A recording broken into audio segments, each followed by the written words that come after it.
Good morning everyone, and a happy new year to you. So today we're at an Audi A3, and it's a 1.6 TDi engine. So it's a 2014 model, and the engine code is CRK. So this car belongs to a colleague at work of mine. So the code is a P2270 O2 sensor signal biased, stuck lean, bank 1, sensor 2. So the story behind this car is he took it into his local garage and they had got that code, and the guy had said to him, the guy was quite fair with him, he said, listen, we've changed that O2 sensor. So this is the second O2 sensor, so it's the one after the catalytic converter. And this is a diesel, by the way. It's a diesel, it's a 1.6 diesel, turbo diesel. He says, we've changed that before, and once we've done it, the codes came right back after a run, or after several trips. So that's the stage we're at with this car. So I looked at it yesterday, the guy cleared the code, so I went back to it yesterday, and after 150 miles, the code had came back again. So I just went into normal OBD data. So I'll go back into that and let you see. So we're going to OBD. So I went into mode 6. Let me see. So we're using the Snap-on Veris here. So if we go into, first of all, if we go into display trouble codes, there ain't any trouble codes. So I thought the best place to go into here is to go into mode 6, go into monitor systems, and we compare the front lambda sensor with the rear lambda sensor. Now this is a wideband sensor.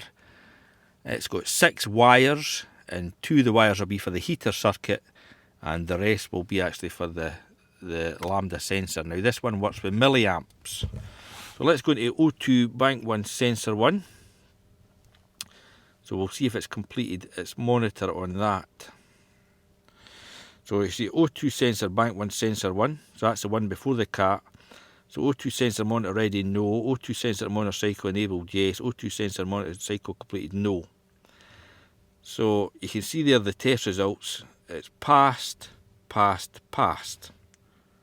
So we'll then go into the bank 1 sensor 2. Actually, I should put a little machine on it to see if it's got a pending code in it. So you can see here. So O2 bank 1 sensor 2, so you can see result not complete yet. The second one's passed, the other one's passed, so I think this sensor's going to fail again. So what we'll then do is we'll go into just normal OBD, we'll display the data. Now this car's been, I gave it a run this morning, about 15 miles, so it's just lay here, so it's cooled down a bit now. And we'll go and monitor the O2 current bank 1 sensor 1 and O2 current bank 1 sensor 2. So I think we'll compare these two. So we'll customize our list. We'll deselect all. We'll go engine speed. Then we'll take that one and that one. We can go equivalency ratio if we like as well. And I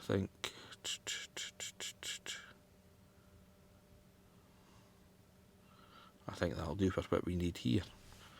So we'll go list view. So the car's not started at the moment, so we'll graph these two. That one there. So that's the one we're looking at, sensor 2. There's a different equivalency ratio. So let's start this thing up. Let's see quickly these come to life.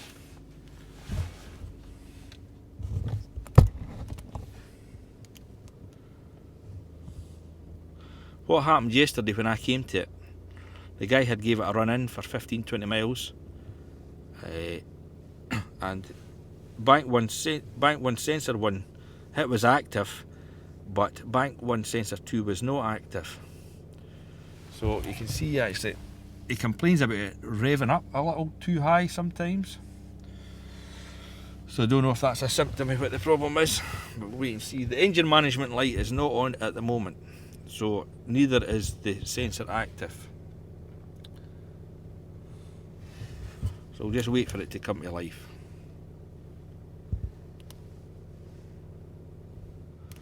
I've just went and selected additional PID, so I wanted to look at the engine coolant temperature. So that's at 64 degrees.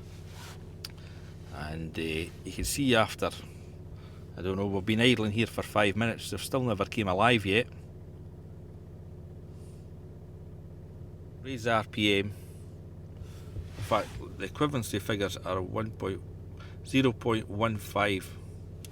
So these are switching, so let's raise the RPM. Let's see if it gets any. It heats them up a bit quicker. We'll select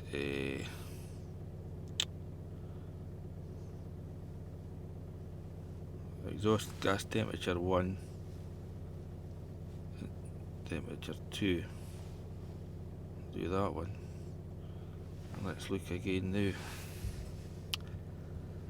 So you can see that at 100, so that's fine. 126 degrees, 131 degrees. So the back one's slightly warmer than the front one, so let's rev her again.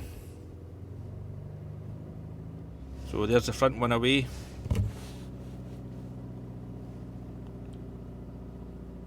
And then we're waiting for the back one now. So I'd say that took a good 7 minutes to start going there. Engine coolant 72. So the bank 1, the temperature is 130 degrees, but the bank 2 is 139 degrees. So I think that's the way it works. Whatever goes in, once it starts its process, it should be warmer at the other end. So the rear of the catalyst should be warmer than the front of the catalyst. So there's an equivalency ratio. Bank 1 sensor 1 0.2 and the back 1 0. No much in it, is it?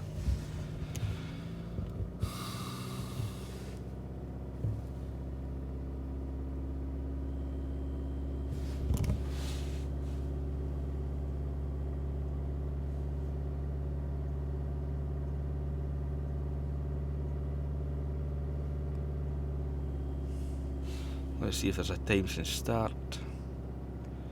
Here we go, select that one. Let's view.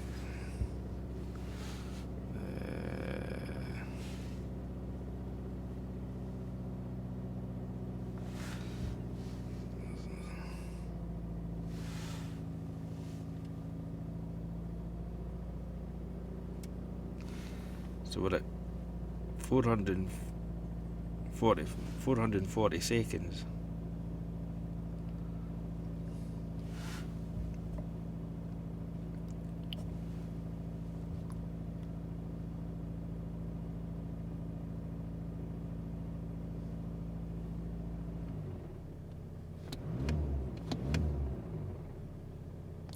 Funny thing about this, it's always in the positive, any figures I've seen. I've never seen negative figures in it yet. On the bank 1 sensor 1. So you think when it's rich, well, what's the way it works? If it's lean, if it's negative it's rich, if it's positive it's lean.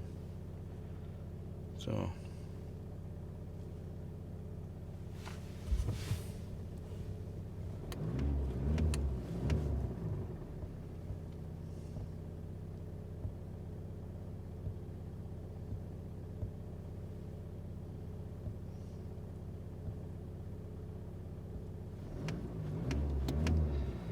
I'm blipping the throttle here to see if I can. Well, it's obviously, I mean, the thing drives fine, there's no a problem, there's plenty of power. So this guy's still dead.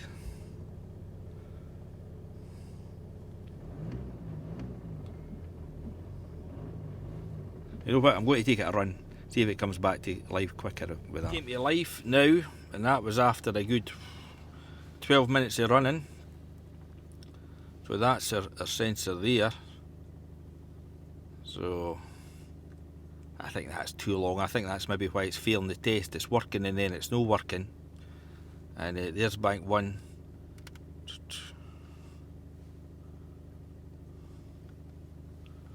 So if we rev that, if we give it the blip, this has got throttle limiting. Let's see if I can.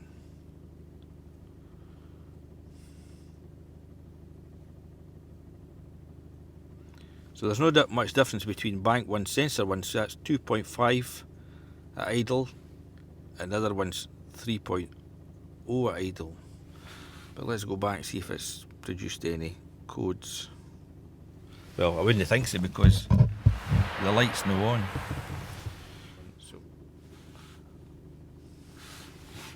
let's take it run along the road here.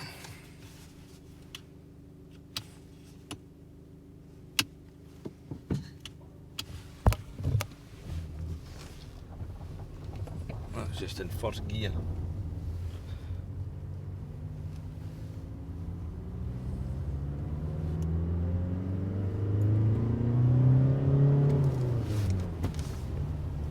There's a second gear pull. So you see it says it goes low. So when it's full acceleration, you can see that was a bit there. It was low. Full acceleration, I should have said. When it's full acceleration, that must be rich there. So lower means richer.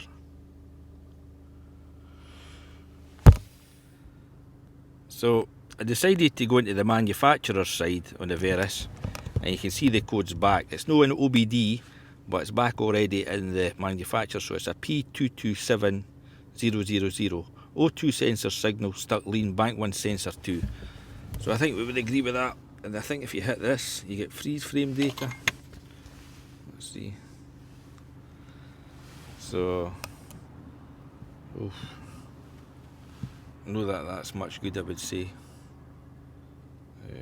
So it's saying time, year, date, 2021, 4th 58-minute engine speed. Wonder when it set it actually.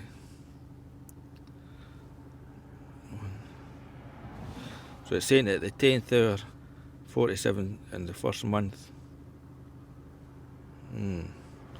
So it's just set at 53,000 in mileage. 53,097. So we're at 53,094 on this car. So anyway, the code's back. These Volkswagens, Audis, the data list is phenomenal. And launch is a disaster at displaying. There's the first O2 sensor there. And then it's the one it's complaining about is this one down the back here. Oh dear. Let's see. Oh. Wait, take this off.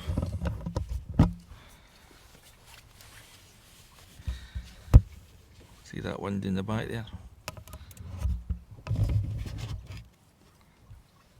There it's there. That's the secondary one there, so. For the absence of air leaks, I would say. Does it look like it's rubbing along the back there? Maybe no. I'm not sure. We'll order another one. We'll try it. Disconnected the second O2 sensor just to make sure it is the right one, and you can see the heater code that comes up. P00360 O2 sensor heater circuit control. Bank 1, sensor 2, so we're on the right one. So this was painful to get at. Now you notice my last comment, I said there was a bit, the wiring was a bit rubbed through. It was rubbed through, but I don't think it's affected the integrity of the wiring. So this is a super long lead for this O2 sensor. 6 pins. You've got to drop this plastic panel, and you've got to take a couple of pins out this second plastic panel, and the connector resides back there. So you can see in the exhaust, I think they call that the low pressure EGR valve. Now I've never actually worked on one of them before, but I believe these things stick. They can be notorious for sticking, but I don't think that's our problem today. But there's a connector there for the exhaust, the EGR. What's it called? A lambda sensor. The lambda sensor. So there it's here. It takes some routing down the back there. So it's 6 pins. So we're going to try and extract that one and